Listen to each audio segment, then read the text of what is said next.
these are the solutions for questions 102 to 114 on the review for the final test.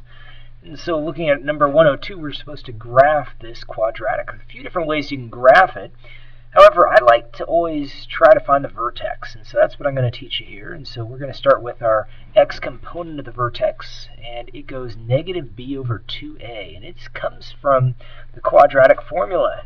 That's what we're going to start with here. Negative 4 is the b term, so it's the opposite of that, so it's 4 over 2 times 1. A is 1 here, so this is equal to 2. So we take that 2, substitute in for these x's, and we'll get our y value. So y equals 2 squared, and then we have a minus 4 times by 2, and then we're going to add the 3. So we go ahead and do that work. We get 4 minus 8 plus 3. Now when you're doing this, your first two terms should always be opposite in sign, one double the other, and that's what we have here if you kind of ignore those negative signs. So negative 4 plus 3 makes negative 1 is the y component of the vertex. So the vertex is 2 comma negative 1. So that's where I'm going to start this graph. So over 2 spaces, down 1.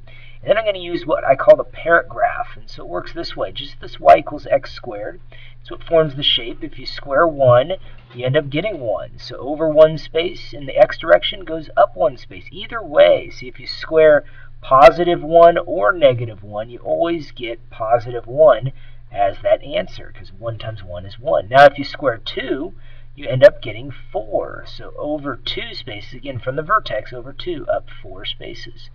It gives you those points. So some other ways you could end up going about it is knowing that always when we have a positive x squared, it always opens up like this. And knowing that the y-intercept is positive 3, you could also find x-intercepts, factor and solve for those x-intercepts. But a problem like this, you don't have x-intercepts that work out as cleanly. Well, here our x value, when we substitute in, we have 0 as b over 2 times negative 2, which just makes 0. So if we plug 0 back in to find out what y is, 2 times by 0 squared plus 5 gives us 5. So our vertex is 0 comma 5. So in this case, 1, 2, 3, 4, 5, our vertex is on the y-axis. And that's always the case whenever you don't have that b term. You don't see that. Well, the parent graph's a little different here. Negative 2x squared. So if you square 1, you get 1, but times by negative 2 brings us down 2. That's why negative x squared is always open down.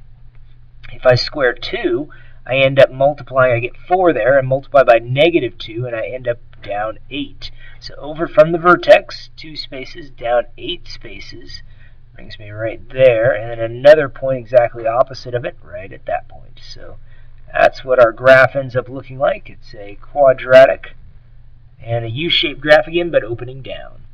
Here we have a negative x squared, so I know it's going to open down, but it's not going to open as steeply down as this last one. So I'll find out what that vertex is, and so I plug in the x component. It's going to be 4 over 2 times by negative 1, which just makes negative 2.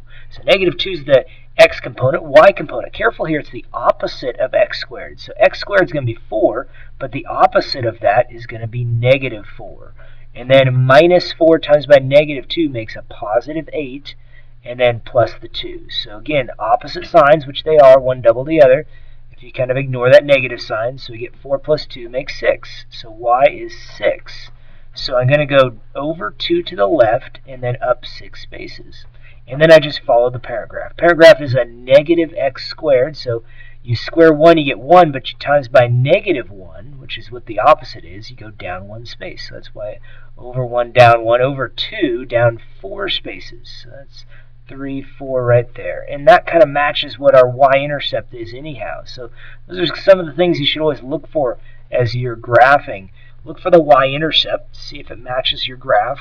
And then also look for x-intercepts if you can find them. You could use the quadratic formula and come up with those two x-intercepts.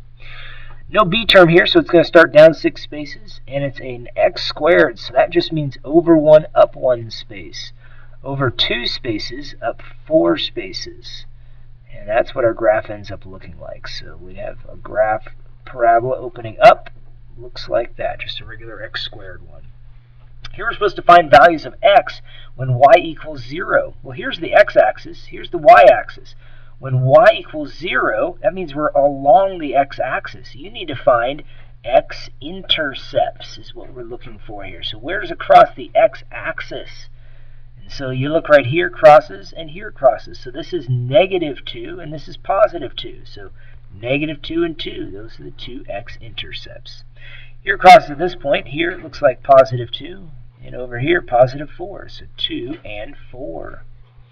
Here just crosses at one point, 1, 2, 3 spaces to the left, so -3.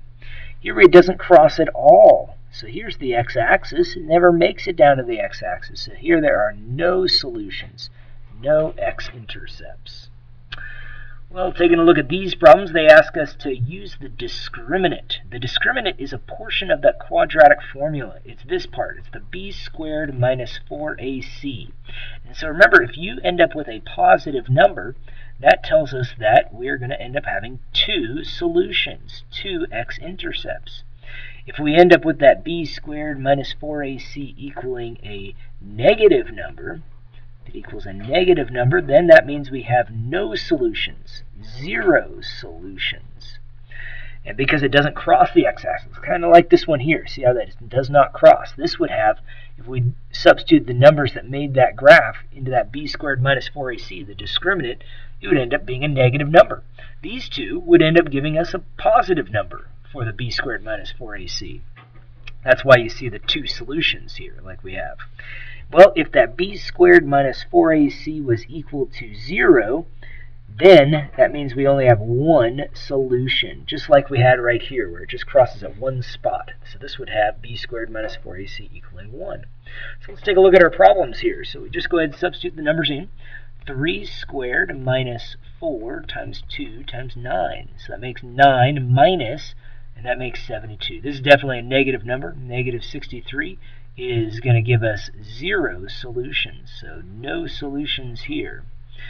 Well, here we go ahead and substitute in. Remember, you got 1, 2, and 1. So you got 2 squared minus 4 times by 1 times by 1. Do the work here. You get 4 minus 4 makes 0. So that means we have one solution, one x-intercept. Over here we substitute. We got a -4 being squared minus 4 times a, which is 3, times c, -5. Well, right away, whenever you have a and c as opposite signs, you're going to have just one negative. In this case, 12 times 5 makes 60, so it makes plus 60, which makes 76. So this means two solutions. So whenever a and c are the same sign, you're going to end up with a subtraction problem, but because it'll make an odd number of negatives. But if they're opposite signs, like they were in this last problem, that means you see how the two negatives will end up canceling. See, a and c, opposite signs, so you'll have an even number of negatives. Well, back to this one. Let's do 4 squared minus 4 times by 1 times by 4. Well, I do the work there. I get 16 minus 16, which makes 0. So that means we have one solution. And the last one here, see how a and c are the same sign. So that means we got a subtraction problem. So -6 being squared minus 4 times a, which is 2, c is 5. Do the work there. 36 minus, this makes 40, makes -4. So that means since it's negative, that means we have no solutions. So those are our answers. Well, take a look at other parts for other problems.